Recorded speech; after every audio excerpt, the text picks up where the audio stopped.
Hello, everybody. My Hello. name is Lance. Some of you might remember me from such speeches as the tribute speech and the informative speech. The mood towards drugs is changing in this country, and the momentum is with us. We're making no excuses for drugs, hard, soft, or otherwise. Drugs are bad, and we're going after them.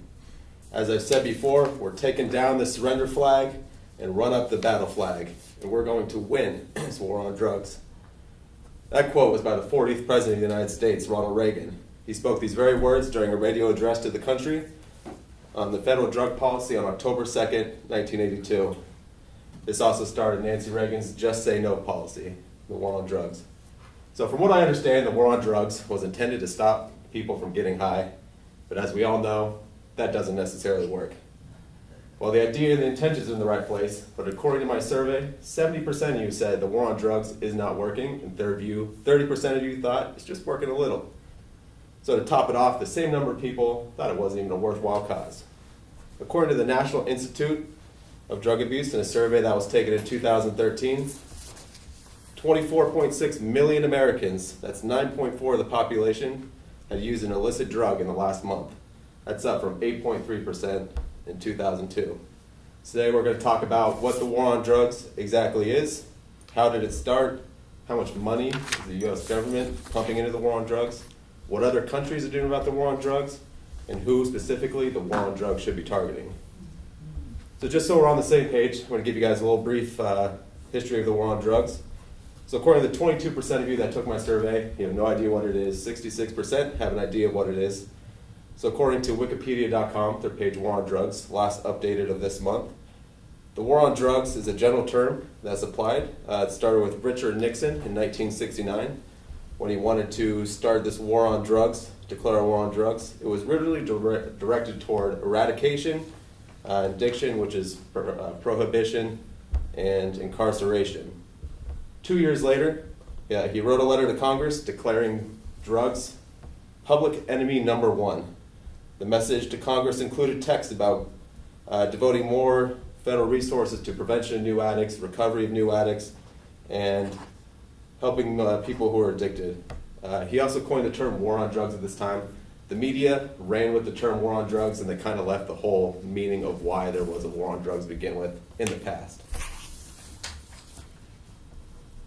So, also in my survey, I asked you guys how much money you thought the American government was spending on the war on drugs, and I got everything from millions, billions, and gazillions. So according to drugsense.org, they have this thing called a drug war clock, and it updates constantly.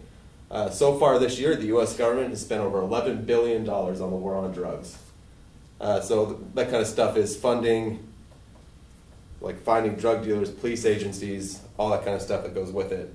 In 2010 alone, the U.S. government spent $15 billion on the war on drugs. That's an average of $500 a second. And here we are with infrastructure going down, but that's another speech for another day. So with all the money that Nixon proposed, a lot of it is incarcerations. So the U.S. holds 5% of the world's population and 25% of the imprisoned.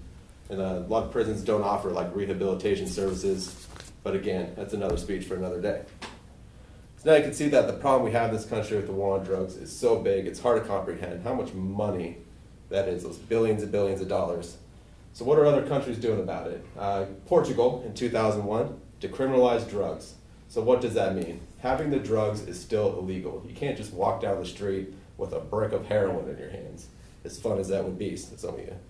So having the drugs is still legal, but what they did is if you get caught with a small amount of drugs, they offer you therapy, drug addiction or drug rehab, a psychologist, and you can refuse all of these things and choose whether you want to or not and not have to go to jail for it. So due to this, Portugal has seen some staggering things. According to Maria Slavitz, in a Time magazine article she did called Drugs in Portugal, Did Decriminalization Work?, posted in April of 2009. She reports that in 2001 and 2006, rates of lifetime illegal drug use dropped from 14.1% to 10.6%. From 16 to 18-year-olds, the drug use of heroin fell from 2.5% to 1.8%. HIV infections also fell 17% from 1999 to 2003. and the deaths related to heroin were cut in half. And also the number of addicts that were seeking treatment and getting off of heroin rose from 6,000 to 14,000 since 2001. So would this work for America? No. I know. Put it quite simply. According to Mark Kleiman, author of the forthcoming When Brute Force Fails, How to Have Less Crime and Less Punishment, the director of Drug Abuse Policy Analysis Program at UCLA, he doesn't believe it'll work because of the many cultural difference, the population size. Portugal's a lot smaller than we are. It's also part of the European Union. So, what about America? What could we do? So, I believe we should take the fight to the big pharmaceutical companies. Now, disclaimer, I like big pharmaceutical companies. They're the maker of my all-time favorite, insulin. But Purdue Pharma is the big-time maker of my other favorite, OxyContin. And according to former Attorney General Loretta Lynch, she stated that opioid painkillers are the #1 gateway drug, not marijuana. And according to the Huffington Post, prescription pills such as hydrocodone, morphine, and oxycodone have been highly addictive. These pills work very differently than other drugs like marijuana.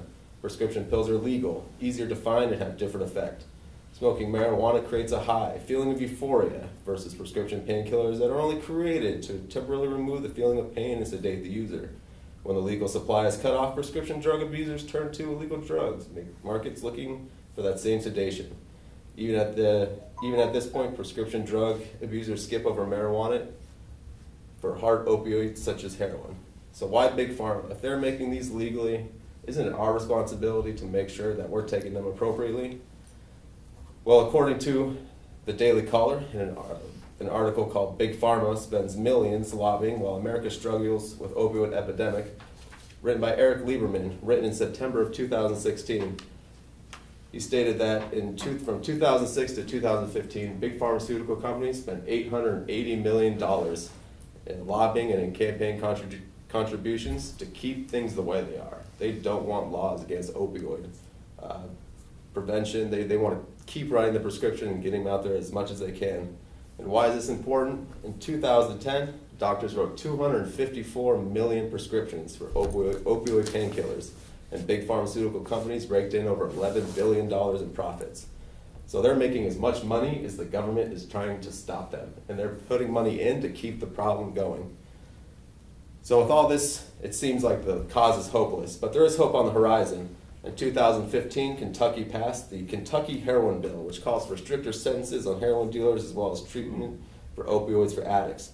And a little bit closer to home, this past February, according to the U.S. News in an article called New Jersey Anti-Opioid Measure Becomes Law, written by Michael Catalini on February 2017, New Jersey's Governor Chris Christie actually just passed a new law that limits opioid painkillers to a 5-day supply unless you're on end-of-life care or cancer.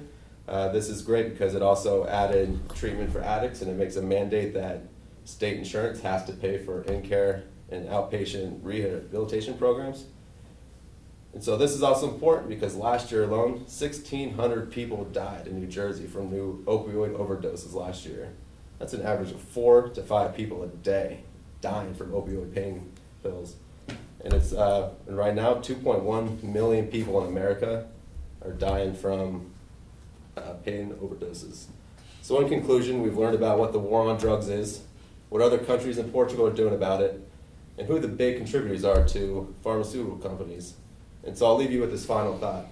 When I first moved up to Levittown, they told me, they said, Lance, get a nice suit. You're going to go to a lot of funerals. And I thought, nah, I'll be fine.